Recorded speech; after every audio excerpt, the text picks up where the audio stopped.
15. All right, we're gonna call the ad hoc committee to order. Committee, you got a set of minutes in front of you. I need a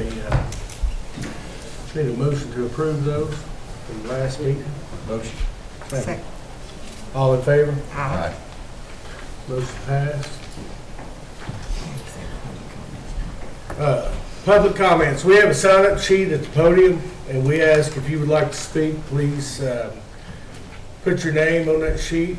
Per state law relative to public meetings effective July 1st, 2023, governmental entities are required to provide for public comments at the beginning of each meeting. Tonight, we're allowing 15 minutes for public comments with 3 minutes for each speaker. If you would like to speak, we ask you sign in at this podium right here in front of us.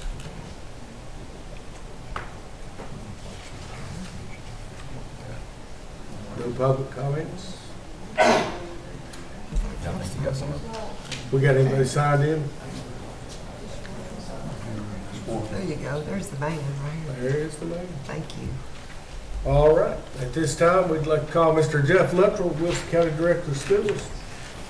How much time? Is there a time limit? 3 minutes. That's rough on me. Thank you, committee, for meeting tonight.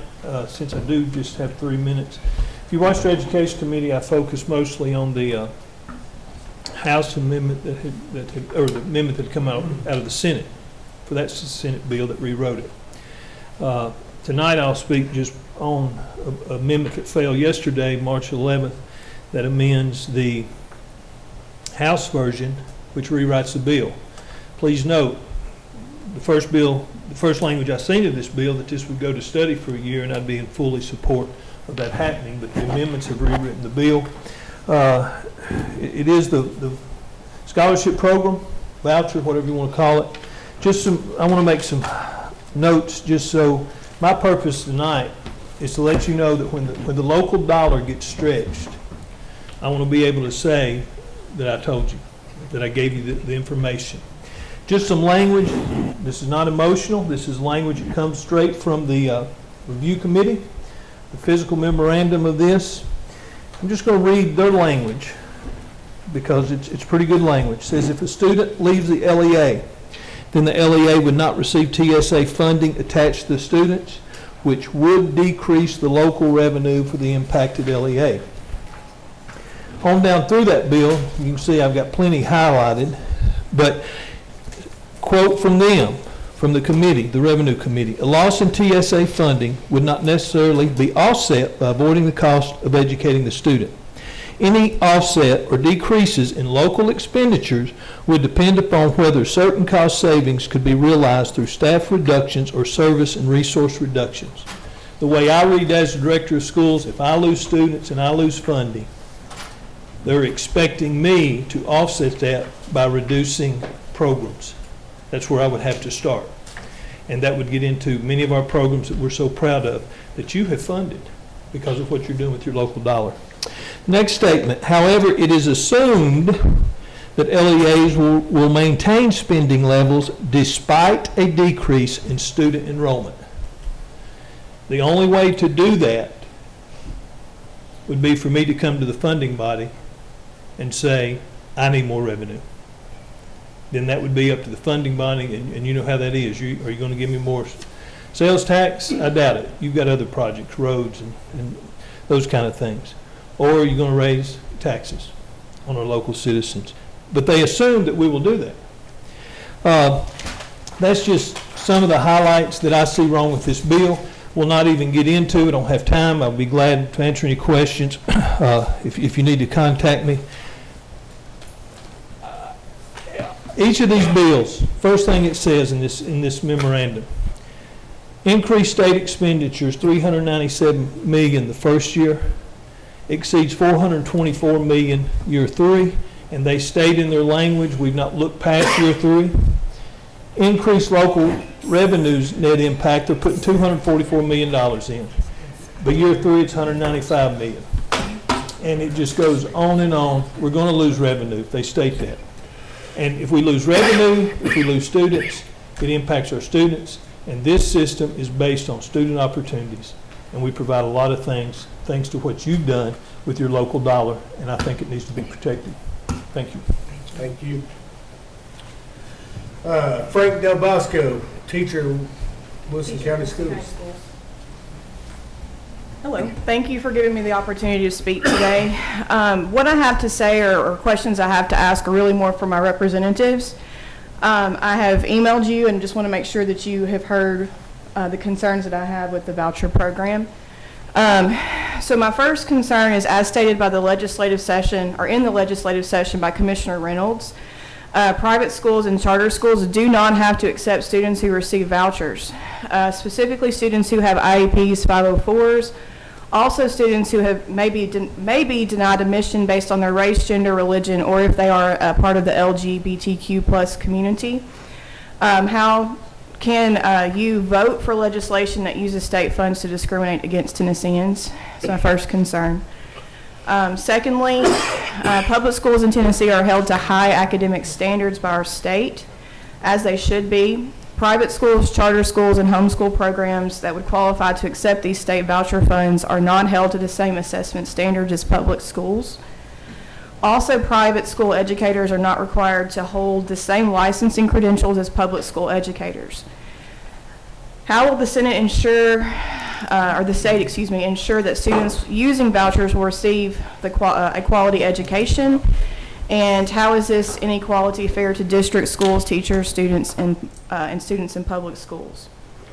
Third concern that I have as a Tennessean and educator is that education will become a for-profit industry that does not represent the best interest of our students. I foresee the fly-by-night private educational institutions popping up all over the state of Tennessee to capitalize on the voucher program. And how will the state ensure the educational integrity of these institutions? And then lastly, if the state currently has the extra funds to support the voucher expansion, why are public schools currently underfunded? As a teacher, I see funding issues and will be happy to expand on them if you would like, especially in the areas of unfunded state mandates like RTI, and then also having funds to reduce or have more teachers to reduce class sizes. I could go on, but there you go. Thank you. Okay, so just so everyone knows why we're here tonight, we have some other bills to discuss, which I'll call another ad hoc meeting at that appropriate time for those.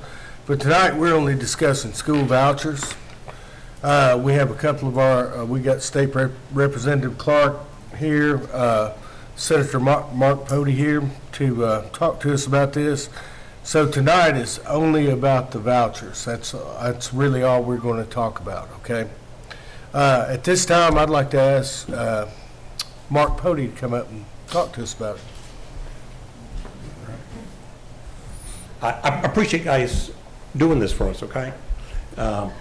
We appreciate you coming. And we don't Short know. notice. Okay, well, we don't know what's going to come out. There's multiple bills going at this moment, so I'm going to only speak pretty much to the Senate, and I'll let Clark or Susan speak to what's happening in the House. When the voucher program was talked about, and that was by the governor, the end of last year, based on what he was telling us, and I was very public saying I was against what was being proposed. I went to the governor's house. We've actually sat and talked, and I've worked with his administration to see where it could get to a point where we were. Some of the things that we've talked about is if we're going to do it, we need to have a systematic way that we're going to do it on a very small, in this case it's going to be about 2%, to see if this works. I don't know if it will. The concerns that we heard here tonight are real. I don't know if this is the best way of going or not. But I do know this, that it's our responsibility to look at all the students, all the kids in this county and this state to say, what is it that we can do to ensure the best quality education possible? We've got one of the absolute best here in Wilson County. I'm telling you, we are one of the absolute best in Wilson County. But that doesn't mean it's like that across the state.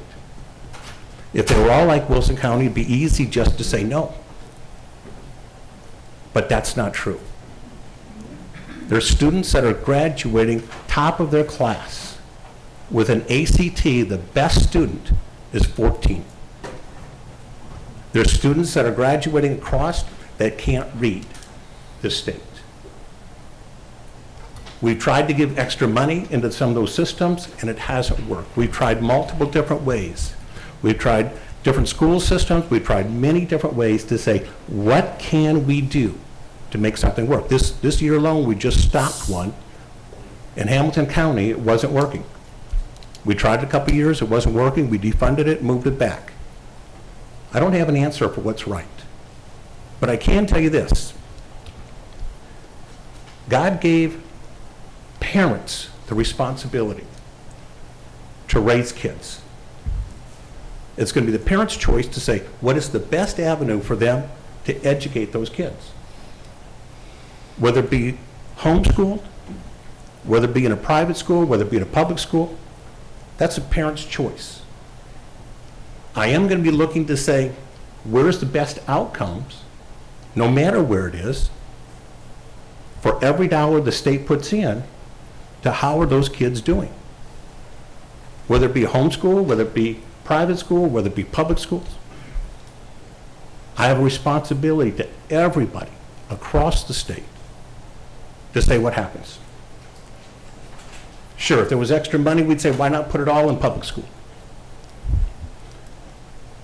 But we took education, and if you notice that higher education didn't get extra money this year.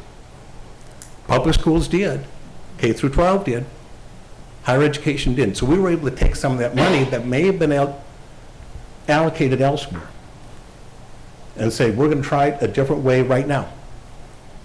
If we didn't, it would have gone to higher education this year. But no, the governor took some money and said, we're going to put it in a little bit of a pool to see what works. If it doesn't work, I'm going to be the first one to say, we need to stop this and not do it. If it hurts Wilson County, I'll be the first one to say, we need to stop it. It's not working. But saying we're going to take 2% of the kids statewide and not give it a shot, not give parents a choice, not empower the parents, I'm going to imagine that they're going to be saying, boy, we'd love to come to Wilson County. But in this bill, it's going to say Wilson County says, no, we don't want any more kids. All those classes are going to be used for the future. We don't have to take any more. We don't have to take any more kids in our schools if we don't want to. It'll be up to y'all to say, we want them or we don't. If it doesn't work, if it's not your best financial interest, you just say no. I've heard that, private schools, $7,000 won't cover it. You're absolutely right, it won't. But I've got parents that come to me and say, if they would just have a little bit of help. They don't need to pay for the whole thing, but they could use it for something. We've heard accountability. Every single student that takes this money is going to be responsible that they take the test.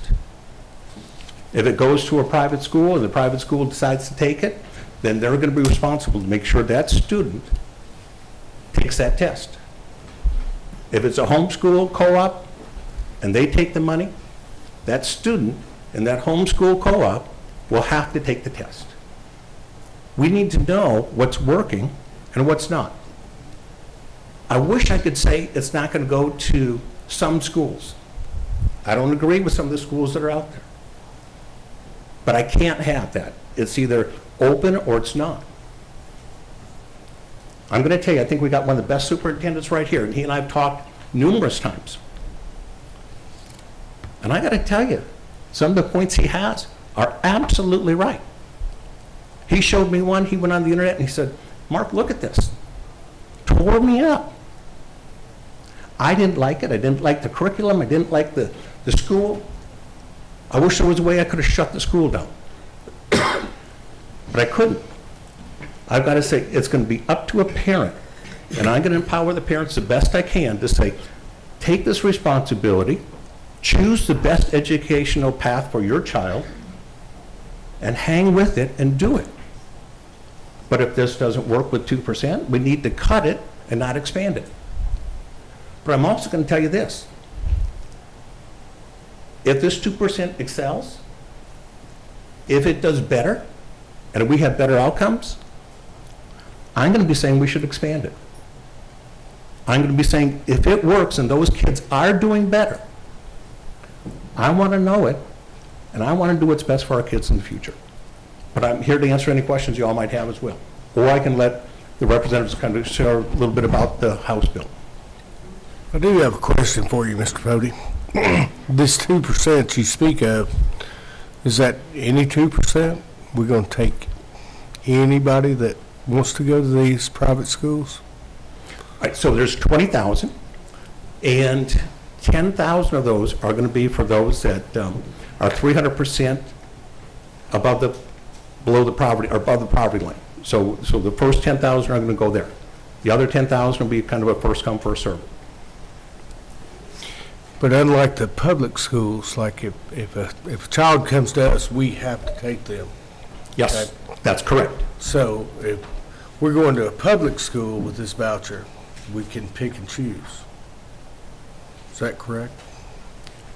So if you have somebody coming from another county to come here to your public school, and you have room for them, and you say you have room, Okay. then yes. But what we're getting on private. Okay, Private, if I take my kid who is autistic, let's say, and I want him to go there, or she, you going to take her? Do you have to take her? you do Because not. she has that voucher? The private school will have their own enrollment, and we're not changing that enrollment. They will have the choice to Okay. take who they want. They can say yes or no. So I've got a kid, I'm gonna throw this out here because I'm athletic, I'm softball coach. I've got a kid who is average in softball. Okay, I'm just gonna use softball. Sure. And I'm gonna take her over to Friendship. Okay, It's average grades. Do you have to take her? that's going to be up to that private school to That's up to determine. that school. We are not putting Okay. criteria on But that. if she period. throws about 75 and can move the ball, they're gonna take her. Okay, and that could very well be. I I'm not guarantee you confident. they're going to. I promise you. Yes, absolutely. MJCA would take her tomorrow, would they not? Yes. So I just wanted to throw that out there. Thank you for answering. Sure. Okay. I have a question, Mark. Yes, sir. Now, he's talking about sports, but you're really going to test them for academics, correct? That's correct. That is the gauge, correct? That's correct. So if you have these students that go there and they don't do better, then that's the gauge, not if they throw the ball faster. That's correct. Are there going to be people in schools that are going to take advantage of? Absolutely. I mean, is somebody going to game the system? Absolutely. They're always going to try. Yes.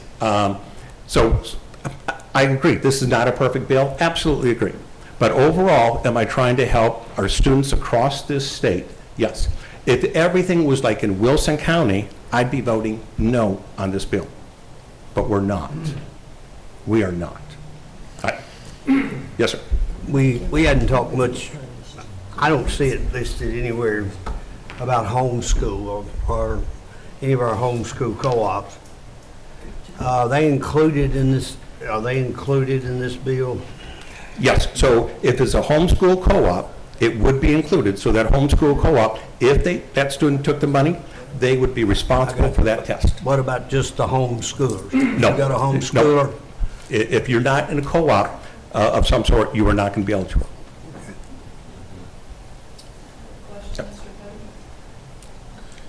Are we good to let the Well, audience ask questions? That's up to you, but now, you asked for public comment and nobody signed up. Exactly. Now, I don't have a problem with them asking questions as long as I don't Senator either, Pody doesn't have. but recall here, the purpose of this meeting is to whether or not you're gonna support the resolution Absolutely. that's coming out, so ultimately, you're gonna have to take a vote on that. at some point in Absolutely. time. How you get there is up to you. It says it in Mark. One question, Mr. Pody. Yes. So you had mentioned that you're doing a test, and then if that test fails, you're going to be one of the first that is going to ask to withdraw Yep. this. How long is this test phase? And second part to that, let's say it's 3 years, and a child goes to a private school, say they go to Friendship Christian, and during their senior year, you drop funding. Would that child then have to go back to public schools So if we drop funding, if they weren't able to pay for it? they would have to, yes. That's a great question. This is not a perfect system. I'm telling you, this is not a perfect bill.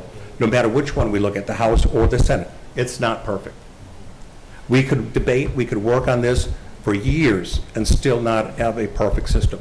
There's always going to be somebody that's going to try and scam the system. There's always going to be that. Mayor, I'm gonna make a comment real quick. Hey, on the questions out in the audience, we're going to respect their time. Mr. Pody, Ms. Lynn, Mr. Clark, Mr. Boyd. Sorry about that. We're going to let them all speak before we ever take any questions from the audience. I hope you understand that. But they are on limited time, and we're grateful to have them here. All right, thank you. Thank you. Mr. Boyd. She let you go. Thank you. I appreciate that. Bet you go. Normally, ladies go first, but Chairman and committee, it's great to be with you today. Appreciate it. Now, unlike Senator Pody, I probably won't be as well versed on this. Now, we're divided up, as y'all know, into committees, and they're kind of like subjects.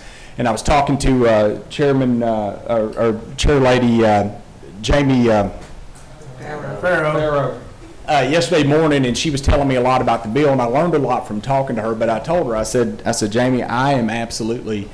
Our legislative day is packed into 15-minute increments, and I said, today I've had nothing but funeral homes, funeral directors, internet companies, and just everything you could imagine, hospitals and doctors on various bills. Not once have I talked to anyone about this today. Now, I did get some information to come in here and brief y'all, and I'm going to take a few questions, but I am so happy to see Susan Lynn come in because she knows a lot more than I do about it. But I will tell you this, we get a lot of emails and a lot of just questions from people in passing, and the question usually is, are you for vouchers? Are you good with vouchers? Do you dislike vouchers? And guys, that's a big question. It's like asking somebody, do you like Medicaid? Do you like TennCare? It depends on how you frame the question. You need to hear the rest of it. I mean, if your question is, do I want Medicaid for all and take away everyone's private health insurance? No, I'm not for that. If you're asking, do I think the poor people that need assistance, should they have Medicaid? Yeah, absolutely they should. And with vouchers, that's kind of the same thing. Vouchers is something that comes up a lot when you're talking about school choice. Now, school choice is a big tent. In that tent, most people think of vouchers, and there are people on one extreme of that their view of school choice is that lottie-dottie, everybody gets a voucher. You could be a Tennessee Titan, you're getting a voucher to go to, $7,000 to go to Pope John Paul. You could be, everyone out at Friendship should get a voucher, or there's all different varieties of that. But on the other end of that tent, you have people, now Jeff Luttrell would never say he's for school choice, but I would suggest that there are people that have the same view as Jeff Luttrell, and their view of school choice is that you can go to a non-zoned school within your LEA.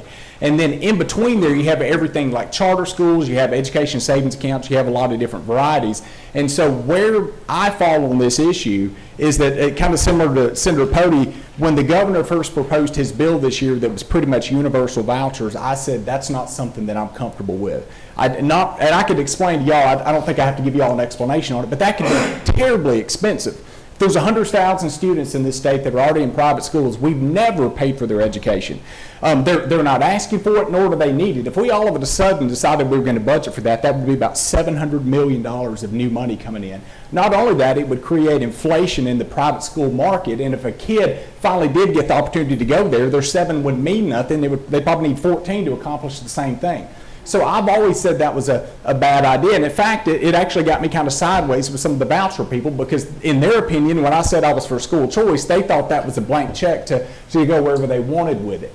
Where I have landed on the issue, and every time that I have ever talked about school choice, it has been to give children that don't have choices. And I know that Wilson County, we have great schools, Lebanon Special, wonderful schools. I would doubt if anybody here would do anything other than take the public option because it's so good here in Wilson County. But there are students in other parts of the state that are in a failing school. Now, I've got to remind y'all, it wasn't too long ago that the city of Memphis just folded up and shut down their schools one day and handed them to Shelby County and walked away from it.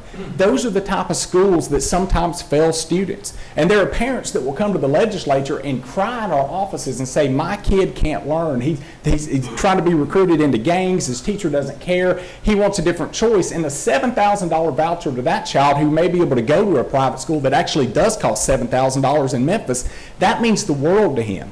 And I've got to emphasize to the school board, and I've told Jeff, now Jeff calls me sometimes at night, and my wife she'll say, kids, y'all go ahead and go to bed now, and take him off speakerphone, Clark, when you're talking to him. And we have a lot of heated conversations. But I told Jeff, I told Larry, I told Jamie, I said, y'all should be against vouchers. My goodness, y'all are the Wilson County School Board. Of course you should.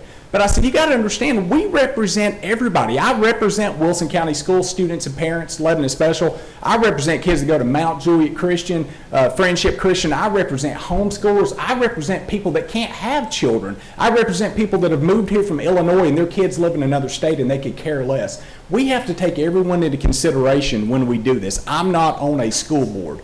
I'm here representing all of my constituents in the 46th district. And so those students, I've lost my train of thought. I forgot where I was going with that, but those students. You're too young for that. It's the. But we have to make choices that are good for those students, and we want to give them all the options that they can. And I've heard people ask the question. They say, how could they afford anything with $7,000? Well, isn't that a choice that their parents should have, though? And so if they can't afford to go somewhere and they want more options, I'm always for giving parents more options. Now, like we said, we think in Wilson County it's unlikely that they would choose anything other than Wilson County schools. But in the rest of the state, that may be something that they need. And so I'm for giving that a try. Now, the House of Representatives has a totally different version.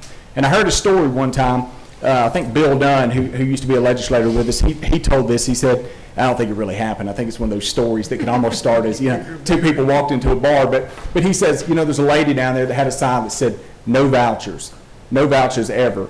And he said, would you be for a bill? He said, I know you're against vouchers. Would you be for a bill if it raised state funding to about $16 billion? The counties didn't have to pay anything.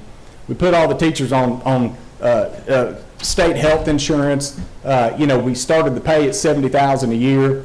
And just went on and on with a whole laundry list of things and said, but we also gave some scholarships to some kids in a poverty level so they could go to a different school, including private. And she said, well, yeah, I guess I'd be for that. And he said, well, congratulations, you're for vouchers. And so the moral of that is it really depends on what's in it. And the House of Representatives, I believe most of the House of Representatives, if you took a pulse on it, they're probably not as in favor as the Senate and the governor are of doing school choice or doing what some people would call vouchers. And so our version, it does a lot of things. And the reason that I'm interested in the House version, where I'm not really interested in what the governor is proposing, is because we address a lot of things that my teachers have been asking for a long time. I've had teachers come over the summer and sit in my office and say, Clark, why do we take the TCAP, the T and Ready stuff, when it doesn't test? Why can't we do, if we want them to do well on the ACT, why can't we do the Aspire suite of testing? And I've said, well, I don't know, why can't we? And then I think it's safe to say now that most of us are recognizing there are some issues with the 3rd and 4th grade retention laws that have come in, and a lot of people are saying something needs to be done. That's something else that our bill addresses. It also recognizes something that Jeff Luttrell has told me on several occasions, and that is, he says, Clark, we test all year long. He said, our teachers are no longer teaching like curriculum. They're no longer teaching for the kids to learn. They're teaching for them to pass the test. Why can't we just do the federal testing to be done with it? Our bill does that. Our bill also recognizes, and I used to represent 3 counties, 2 districts here in Wilson County. And to see teachers getting paid the same but switch LEAs, because at one place, maybe they're providing the benefits for the whole family. One place it's $800 a month and the other it's $300. It varies so much from one LEA to another. And so our bill makes it more consistent. The state will either bring them in as state employees and put them on the state group plan the state employees have that's cost a lot less, or we will give money to the LEA to buy the cost down for the teacher. So when you're looking at 4 or 5 things that our educators have been asking for that they would be disappointed if I voted against. And when I tell them about it, they're like, yes, please pass that. And then it also includes some scholarships for lower income students. Guys, to me, that's compromise. And when you find yourself in a situation where the voucher people are mad at you because you're not all in with them, but then the public educators sometimes don't think you're all in with them and you're meeting somewhere in the middle, I think that's probably a pretty good compromise. And I think the House bill, there's something in it for both sides. And I think it's changing day to day. That's why I'm reluctant to tell you exactly where I'm going to fall on it, because for the same reason that I early on told someone I was for school choice and then nearly got in a fight with a voucher guy because I told him I wasn't for the governor's bill. I'm not going to opine on this until I see the version that makes it to a committee that I'm on. And I don't serve on any education committee, so it will be finance before I get a chance to really scrutinize it. And that, I just want y'all to know, that is mainly because I don't have a spare moment of time in my day because I'm scrutinizing my legislative package, the bills coming through my committee, the bills that are going to be in front of me that day. And if I get a chance to watch anything regarding this, it's on the weekend or late at night with my laptop when I'm in bed. And I sometimes, my wife doesn't like to hear committee meetings in bed, so I sometimes don't run that. But I want you to know that this will be coming to me, and I will at some point have to make a decision on it. But I don't have a lot more details other than that. I will take any questions, but the real brainiac is the lady over here from Mount Juliet. Save the best for last, Yeah. right? The question I have is this, and I'm going to hammer on this all night. Are you going to, are these vouchers, or is any school, if a kid comes up with them, is any school going to take them regardless of the kid? No, Are we playing on- if it was, now someone mentioned a minute ago, and I meant to ask you that because I get y'all's emails all the time, by the way. And one of the things, I don't have any charter schools in my district, so I really shouldn't care. I hate to get between somebody that wants to pound on somebody and that person. But charter schools actually do take children with special needs. They don't ask if they're LGBT. They're public schools. It would be illegal for them to do that. I say that because I've toured them before. And I have the same thing. My degree is in education, kindergarten through 8th grade. So I was raised in a world where we didn't like charters and we didn't like private schools. And I went and toured one time to see what it was about and learned that it's actually just a public school. And it's no different really than anything else. And so the charter schools, which actually you don't have to have a voucher to go to, they would have to take anyone that Wilson County Schools takes. As far as a private school, it would depend on the affiliation of the school. There are schools in Nashville that cater specifically to children with special needs. That's why the Special Need Education Savings Account program was started some time ago, and it's had some success, hadn't been used as much. So there are some that would take them. There are some that probably wouldn't. And so it would vary school to school. But my question is, if you're a private school, are you going to take anybody that applies with this voucher? Oh, I don't know. That would be up to the policy of that school. I don't care about the alphabet. I don't care what we do there. But what you mentioned earlier, the LBL, whatever.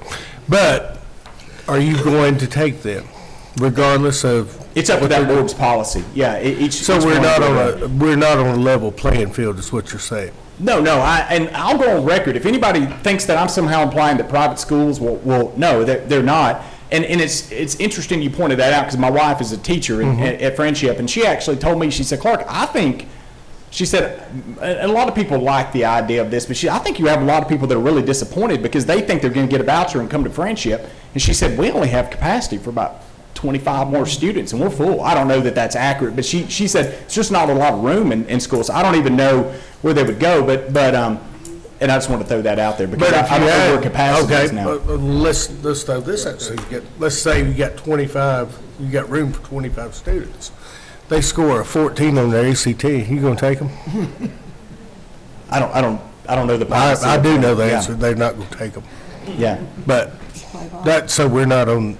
No, they're not. And listen, and we can keep doing this if you want to, and I can answer your question the other way. I'm not attacking you. Yeah. I hope you understand that. I'm just saying. Now, how fast can they pitch a baseball? No, I'm just joking. You said that a minute ago. You're exactly right. No, I'm right. kidding. But if they can run a 4.14, yeah. we're going to take them, yes. But, I don't know. I'd probably. And that's the problem I have. I mean, we're not on an even playing field. If you're really worried about education, the kid brings a voucher, you want to educate this kid, you're going to take them. End of story. Right? I mean, if you're Who, really are worried you, about education. am I the legislator now or the school? No, Yeah. you're the teacher right now. So you Right. really want to teach this kid. They made a 14 on their ACT. Are you going to coach them up? You going to teach them up and take that voucher?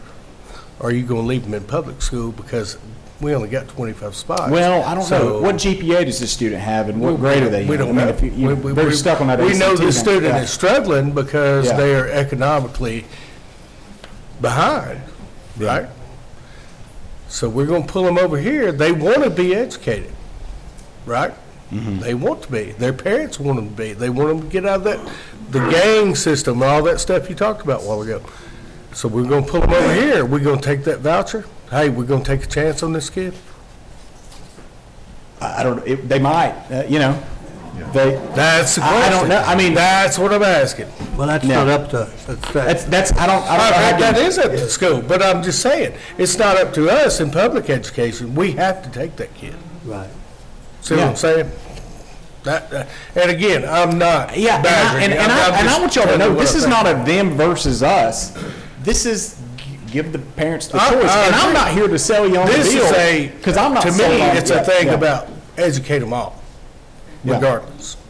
And if we're gonna give vouchers, and we're gonna accept the voucher, we're a private school, hey, little Johnny over here's got, he's not scoring real well. We think he will thrive in your private school. Are you going to take the voucher? That's the thing I'm asking. We don't know the answer, like you said. Right. I think we do, but we're not going to throw it out there. Okay? That's all the questions I got. Does anyone else have a question that's not that question? They play ball. First of all, they can't take them. They don't have the capacity to take them. We know, we only have two Well, they private got schools 25. in our county, I right? had 25 students open. That's what, I was asking about number 24 So, you here. know, but that'll be their policy just like it is now. That don't change. The public schools still have the same right to do what they want to do. And they should have. Yeah, I agree with that, but we're right. It would be selective. But that would be their right to do that as it is now, if I understand it. That's right, yeah. Yeah. But I think the difference is, with the vouchers, is it's all the taxpayers paying for that money.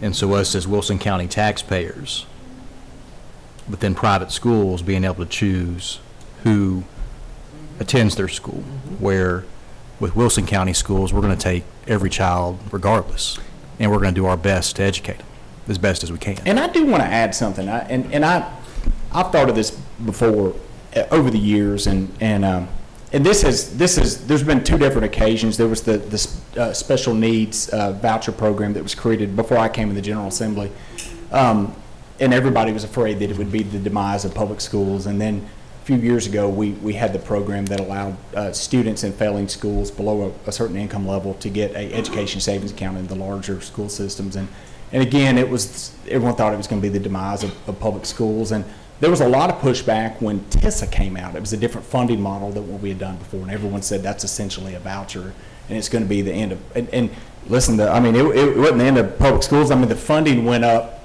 I mean, Susan Lamb gave me this. It went up from 97 million to 123 million in 1 year. And so it was pretty substantial. And over the years, I'm certain that the first time that someone said a veteran doesn't have to drive to Murfreesboro to go to the VA and we're going to let them go to a local doctor, people probably thought that was somehow you were trying to ruin those employees at the VA hospital, or when in fact, to most people, they saw it as just better access. And the funding continued to go up at the VA. We do that with a lot of things. More options and greater access is not a bad thing. And I will tell you, and I've said this the first time this came up this year, when I only knew philosophically what it did, I said, guys, philosophically, I want to give parents more options and more choices. That's what they're asking for. If we can do that, and we can give our teachers and this is by far, I think if you went across the country, the House of Representatives version is probably the most pro-public school choice bill that there is ever. And there's actually a guy that down there at the legislature, and he told me he was a no last time we voted on education savings account. He likes this.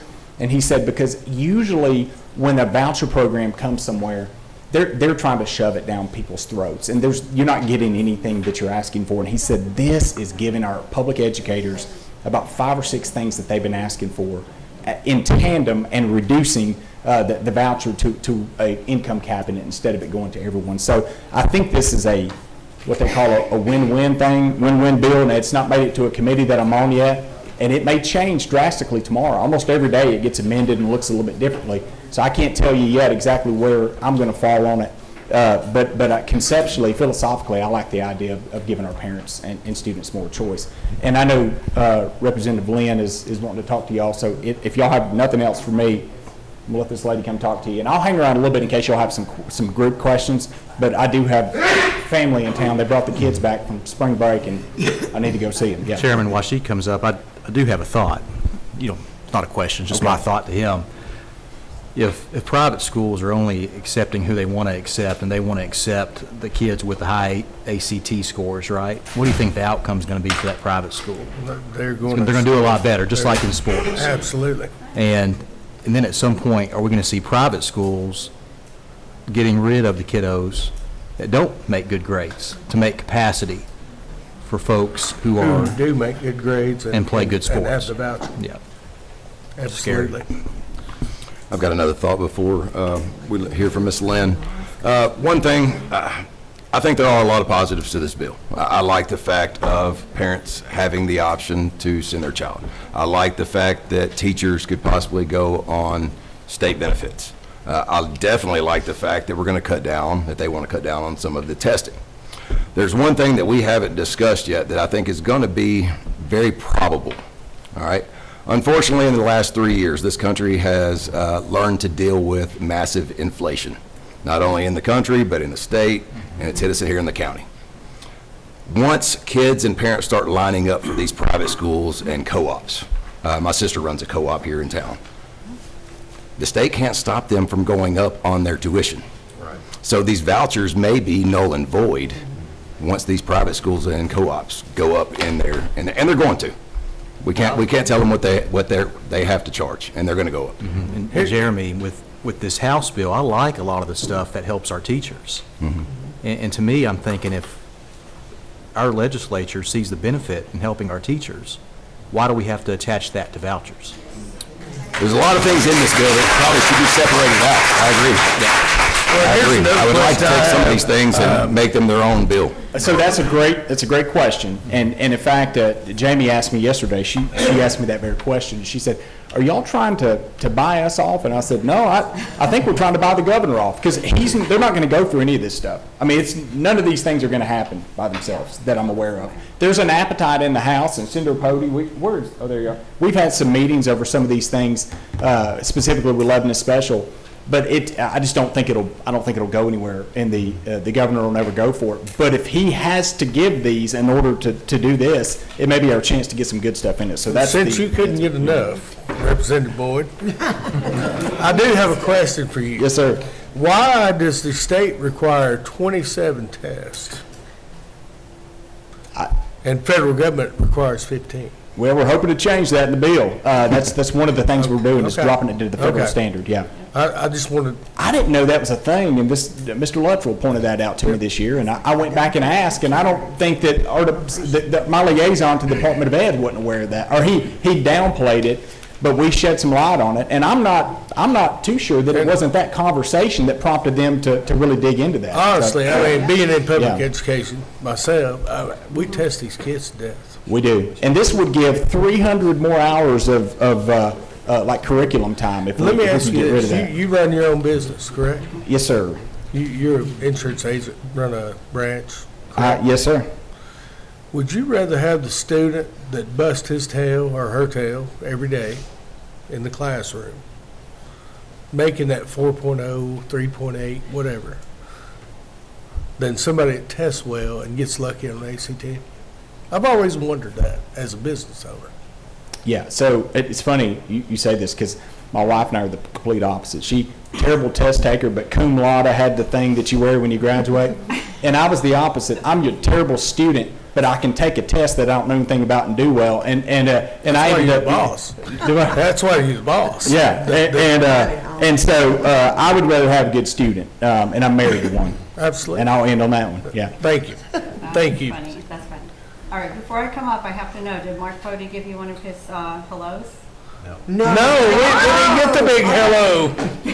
I've been working on my back handspring because I want to outdo him, but I'm not going to do that tonight. Okay. So anyway. You got the right clothes on. I don't have the right clothes on either. I did make these for you all. There's 3 here. Let's see, 3 here. But I hate giving out stuff because you know why? You're all going to look at it when I'm talking. So this is the budget fact book, and this is available online. And I did make this, so you may have You didn't give me one. What's that? You didn't give me one. Oh, they were supposed to pass I don't have it it. to you. That's my fault. Share. You're supposed to pass it. good. Pass it, take one, pass it down, like we do in school. But anyway, so I tend to stay really neutral. I tend to not get emotionally involved. My husband says to me all the time, you're like a man. You just don't get emotionally involved. And I don't. I want to stay very open to all sides of the conversation for the entire time, because I always feel I can learn something from somebody every single day. And I feel like you can learn something from every single person you talk to every single day. So I just stay really open. I like the facts. I like the numbers. That's what I do for a living. I'm company controller for a company in Mount Juliet. And we have 72 companies, but 48 of our companies are wash and roll car washes. So if you all go to the wash and roll, I'm their company controller. But anyway, I put together these numbers, and the top numbers in that chart up there are from our budget fact book and a series of our budget fact books for the state of Tennessee. What the budget fact book is, every year when we vote on the state budget, the Finance Committee creates the budget, and then the House and Senate vote on it. When we all go home, the budget office puts together the budget fact book, and this is what we voted on to approve. And it just so happens, coincidentally, which is very convenient, right in the middle where the staple is the education budget. So right where that staple is, so that's very convenient. But if I can direct your attention to the charts that I made, the first chart on top shows education funding, and you see it went way up in 2022. That was a lot of the federal COVID money. And then, it came down a little, and it's gone back up in 2024 budget. We provided a lot more dollars. And then I have it compared to the EFA. And you can see the EFA, the total budget for education this year is $9,060 million, and the EFA is $141 million. It is a little blip. There's no way that is going to consume that. So I hope we can take that argument off the table for now, because that really isn't a possibility if this bill passes. Yeah. Well, next year's budget for education will be even bigger than the $9,060 million. It'll be, well, if this bill passes, it'll be over $9.5 billion for education if this bill passes. The other numbers below are basically taken from Wilson County's budget. I went online, and you all have a wonderful budget director. That page with all the budget information on it is fantastic. And I just went through your documents. It was very easy to lay this all out for you. So this is just for you guys to keep. I would love for you to peruse the budget fact book sometime. Clark's on the Finance Committee too. I think you want that. There you are. Clark's on the Finance Committee too, and like I said, this is what we vote on. Also, in the front of the budget fact book, there's a lot of statistics that are very interesting and very helpful for the people of Tennessee. So, if I can just go over this bill with you, I have all the details on it, and I just want you to know the House bill has become a Christmas tree. It is like what they do in Washington DC, where they hang everything on the bill, try to get everybody to vote for it. And I am not a big fan of that.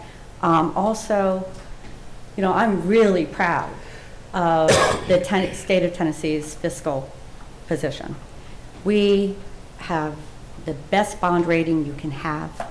That means when we have to borrow money, we borrow at the lowest rate possible. If we ask the citizens of the state of Tennessee to help us pay off our state debt, it'd only be about $300 a person. That's very low debt, very low debt. We're very, very proud of that. We have been rated, you know, #1 state for fiscal stability about 3 years in a row by U.S. News and World Report. So I am very proud of that. Last year when we passed the budget, I mean, it was huge. I was shocked that the governor really wanted to go that far, because we pass our budget based on estimates, not current collections. So estimating, looking into the future, but it was huge, huge. But luckily, what we did decide to do was we funded $2.4 billion worth of non-recurring expenses with recurring dollars. So that gives us a huge cushion, because our economy has taken a downturn. Now here in Wilson County, your tax revenues are still coming in very nicely. Same with Mount Juliet, coming in very nicely. You know, they opened the BJ's in December and all of that, very nicely. But across the state of Tennessee, the economy has slowed down. And last month alone, we were $94 million under collected for state revenues for just that month. All told, we are under collected by quite a bit. It gives me tremendous pause. I've been on the Finance Committee for a very long time. I chaired the Finance Committee prior, a couple of years ago. And like I said, I am very, very cautious. This budget has about, including the EFA, as the governor presented it, has about over $400 million in additional for education. You can see $141 million of that is EFA. With the amendment to the EFA bill, oh my gosh, this amendment is just for K-12 education, not the EFA, is over $300 million in more money. And honestly, I'm kind of like Clark. I don't see it passing. One of the things in Tennessee is with school vouchers, our rural legislators don't have a lot of options out there. Where are their kids going to use a voucher? Where will they use a voucher? I mean, that's what they all say to us. And that's why they're turning this into the Christmas tree that they are. And they figure, well, if you rural legislators, your kids can't use a voucher, at least your schools will get more funding. And yeah, I mean, that's an argument. And they might end up buying off some people in that way. But when it comes to the Finance Committee and then the House, and we're going to sit there, and don't forget, we still have to fight with the Senate, which is always quite a fight, I can assure you. It's you know, I just don't know if it's going to pass. I heard your question to Representative Boyd about private schools and whether or not they would take troubled kids and kids with issues. And I have to tell you, my husband and I sent our children to MJCA. I wanted to raise Christian leaders. You know, my faith is extremely important to me, and I wanted them to have a Christian education every single day. And my husband said, okay. So we did. And I have to tell you, while our kids were going to MJCA, there were more than a few kids who they weren't there paying, or they paid very little. They were there on scholarship, and there were, most months I would get a phone call, because I thank you God, you know, that we were blessed. I paid my tuition at the beginning of the year for my kids because I got a discount. I got a whole month off, and I was like, I can do math. I like that. That's a good deal. That's 10% off. You pay tuition 10 months a year. So that's what I did. But month after month after month, I would get a phone call, Miss Lynn, can you help us? We've got a kid who can't pay their tuition. We have this. And they would never ask the kid to leave. They would never ask the kid to leave. So I don't think that a Christian school would kick a kid out for not being able to pay the rest of the tuition. I think they would accept that voucher.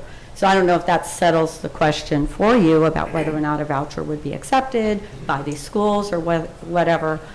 I think they would probably take these kids. And I have to tell you, these kids that we took, a lot of them were very troubled. And the other kids, they really did minister to them. We were proud of our kids for ministering to them, and it was a beautiful thing to see.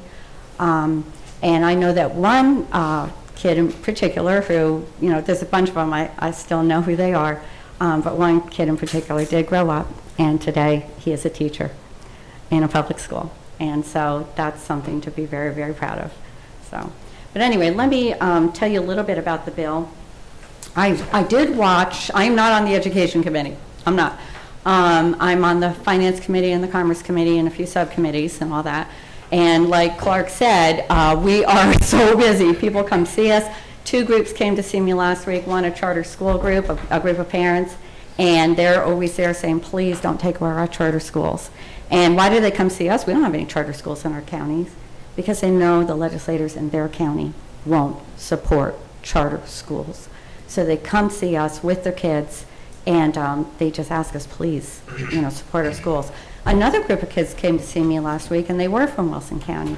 And they were kids who, they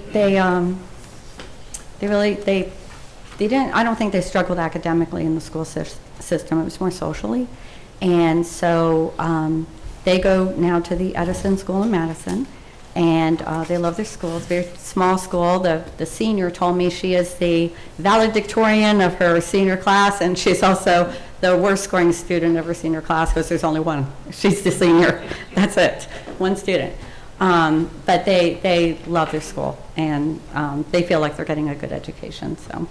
So anyway, the vouchers, I watched the entire 4+ hour committee meeting over the weekend, and like Clark, my husband gets really bothered too by me watching the video when it gets late, but I put in a Bluetooth, and so I do. I sit there and listen to it on Bluetooth.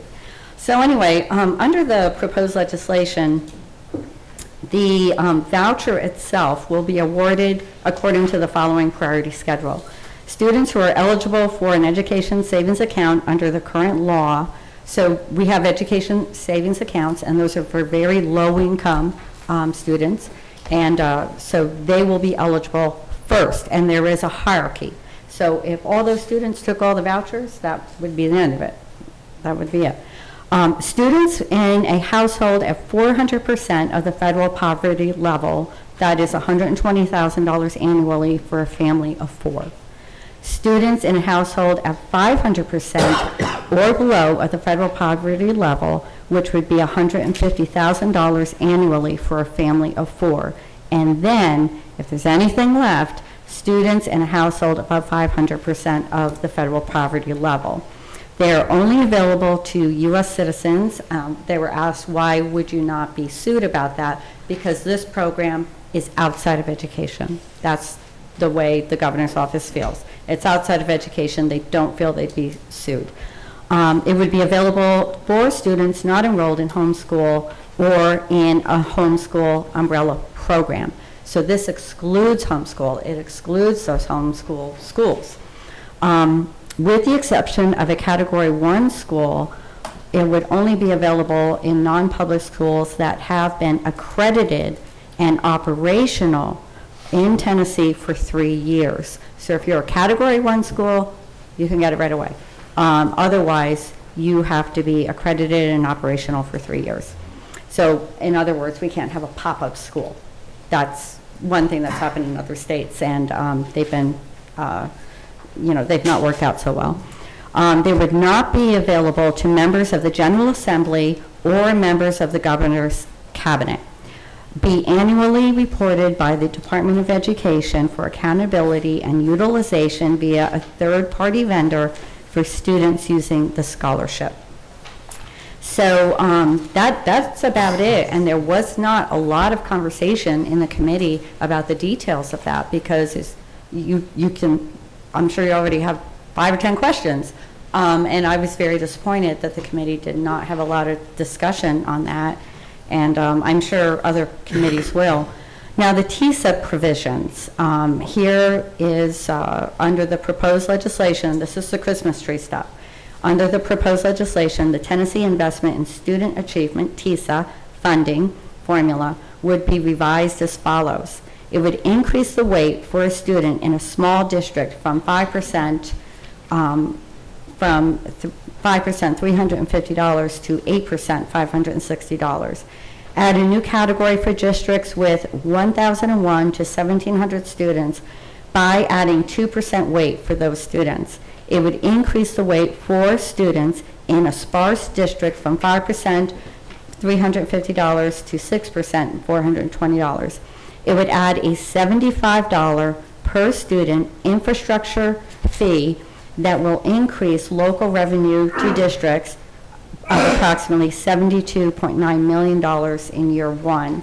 And that infrastructure fee, that's, for building schools or maintaining schools.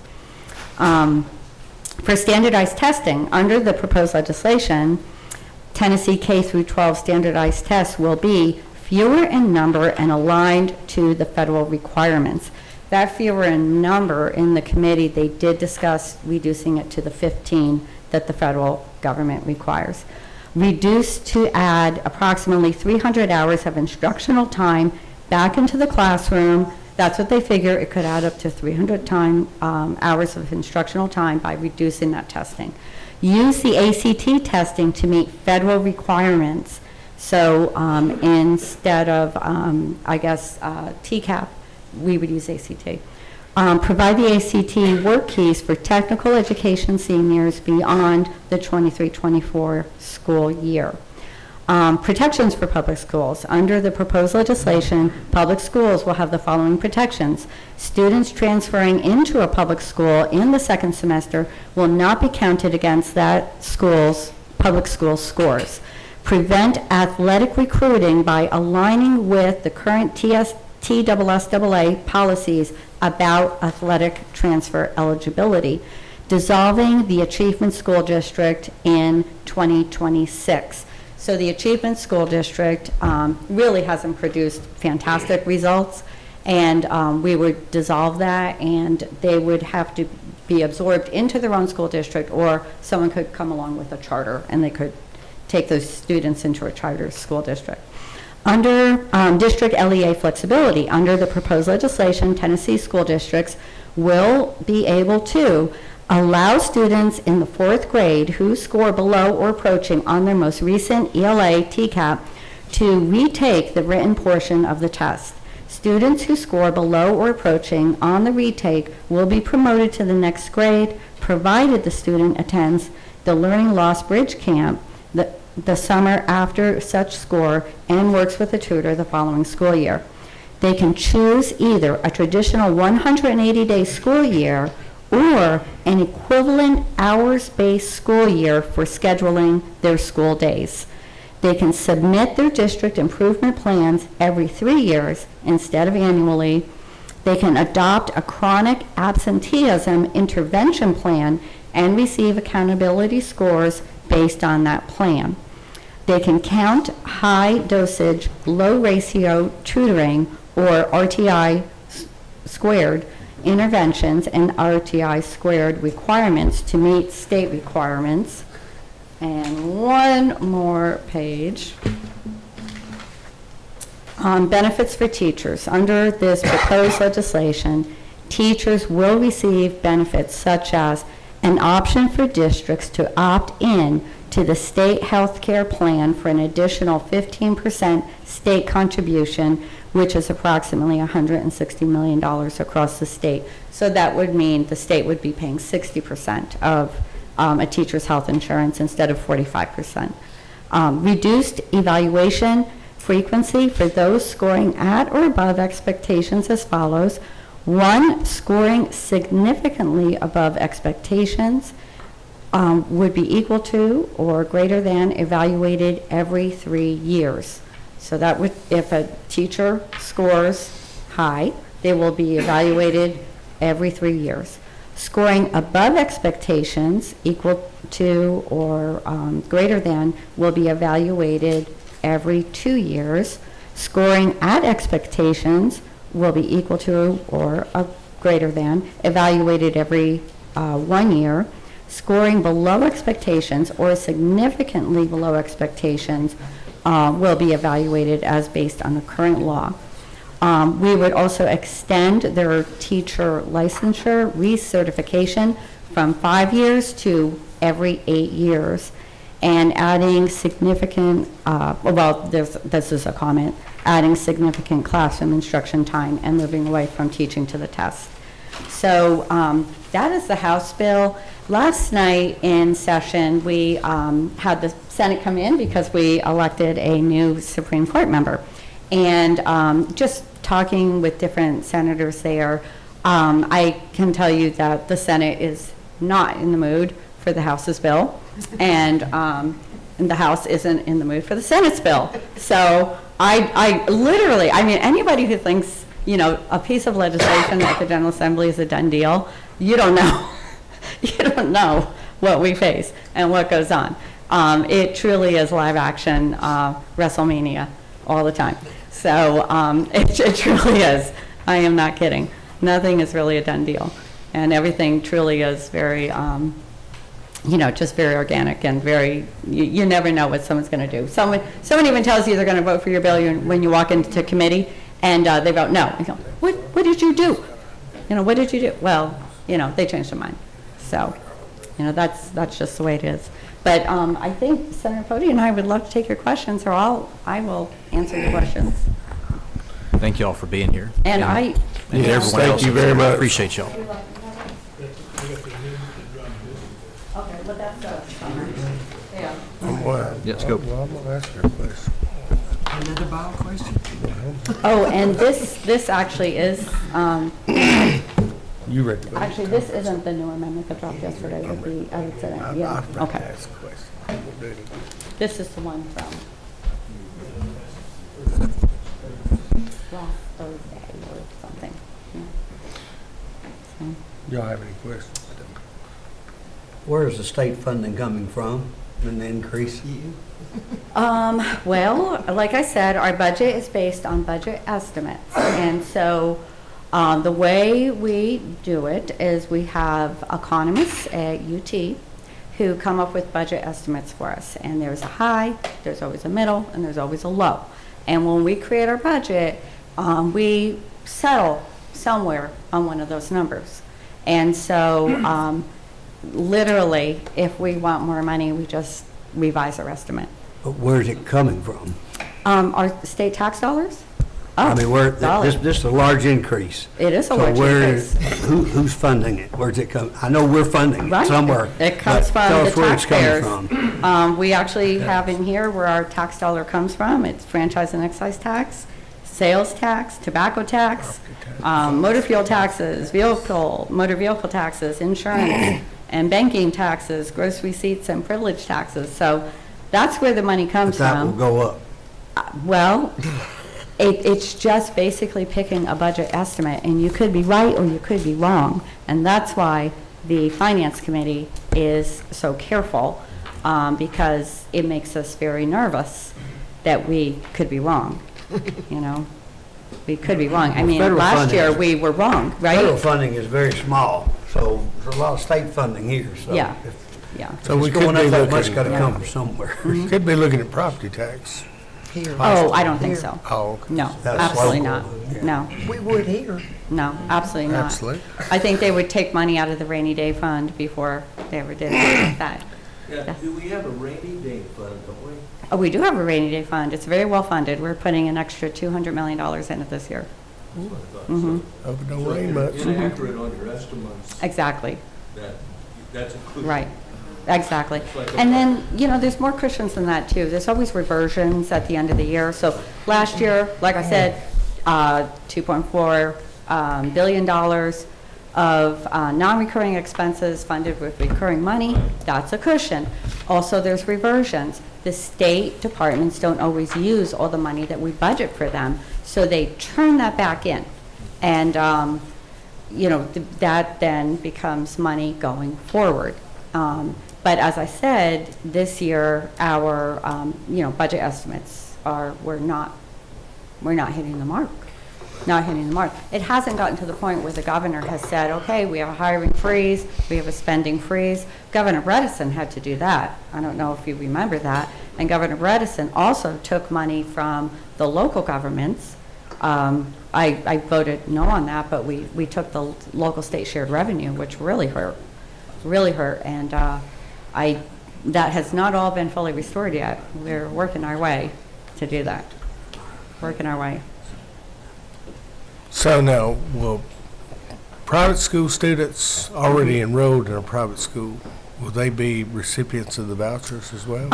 Well, they could be, but they have to meet the income requirements. Mm-hmm. So if, you know, like I talked about at MJCA, if there were some students who do meet those income requirements and maybe they're receiving a grant right now at a private school, they could apply for a voucher. Will they get it? I don't know. I don't know what the distribution will be across the state.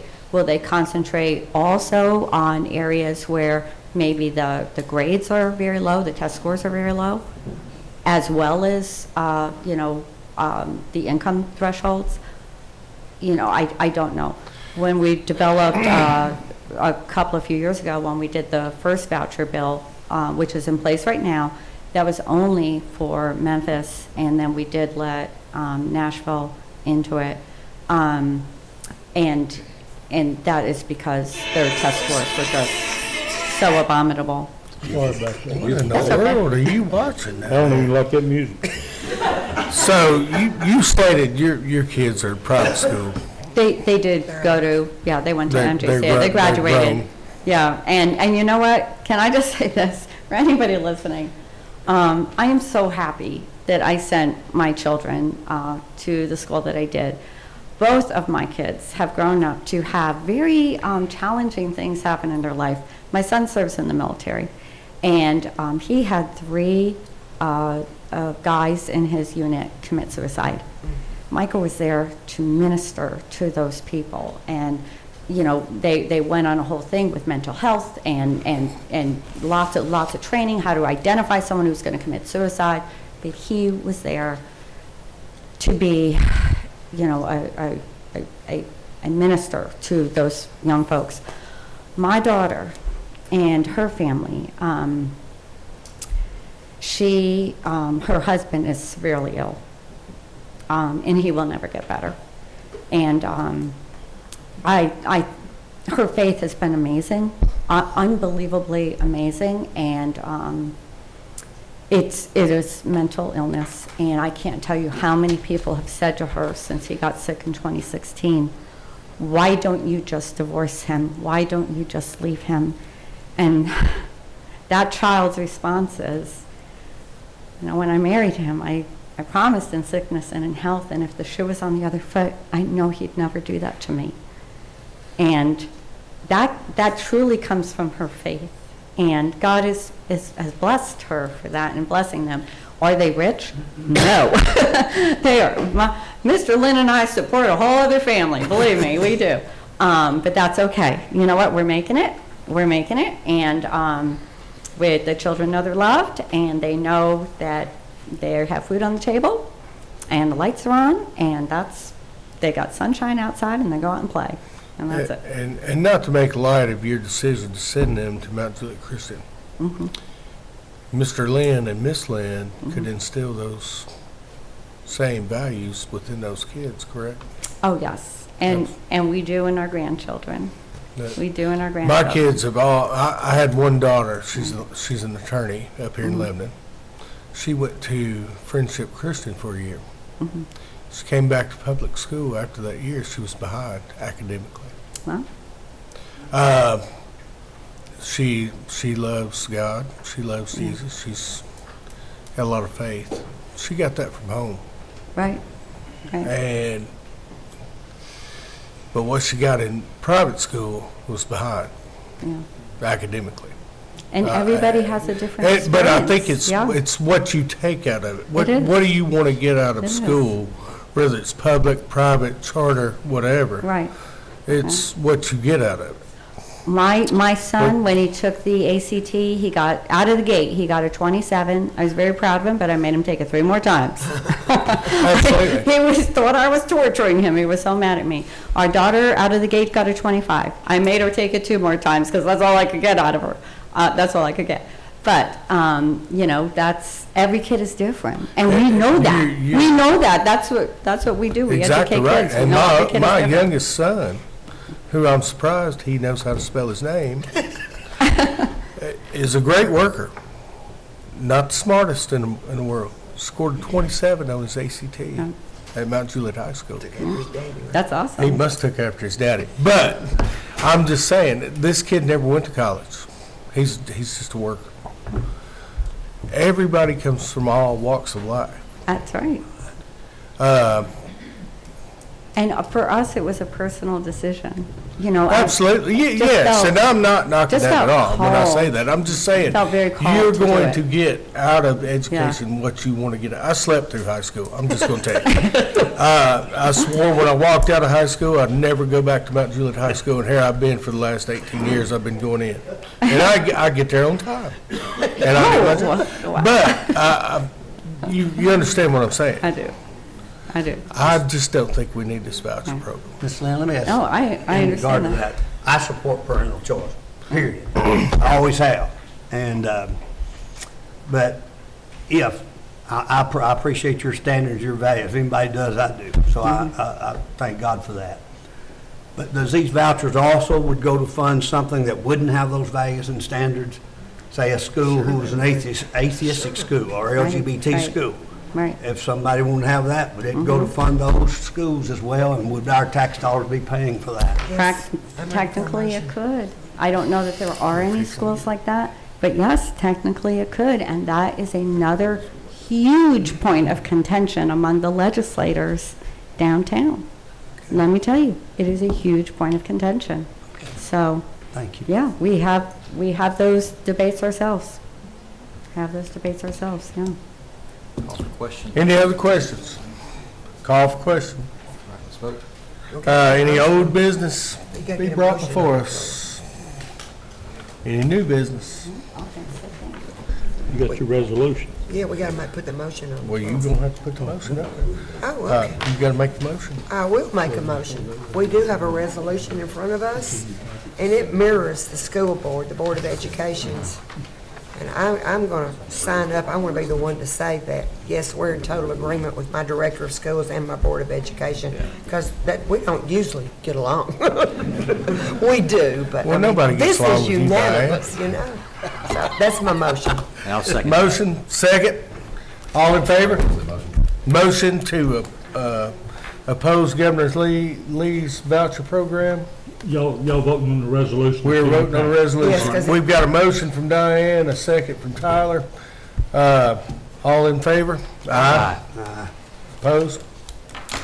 Motion passes unanimous. Can I ask Mr. Jennings, this will be in the packet for Monday night? It's already in the packet. Okay. It's subject to whatever this committee did. Will we be able to get 25 signatures on there? Can I do that?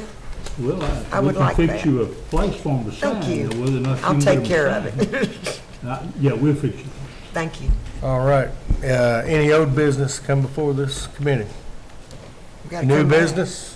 You want to come back, I right? need one more motion. We will come back. Real quick, I just want to make sure Susan Lynn, Senator Pody, and Clark Boyd, just thank y'all for being here. I know y'all have a hard We know how job, busy just like you are, everyone else. And that means a lot. Okay. Yay, that was good. Oh, so we did you a favor. Yeah, we did. Got it? I appreciate y'all doing this, okay? I mean, this, I'm willing to do more, okay? Not just with education, but this is good for us. I have zero problem coming and doing this. This is good. I like the dialogue. Okay? Y'all have been open, fair, Appreciate it. We still love you. Hey, we do, we thank you both very much, as well as Clark, for taking time out of your calendar to come up here with us. Thank you. Thank you, Mark. Motion? Motion to adjourn? Second. Motion second, we're good.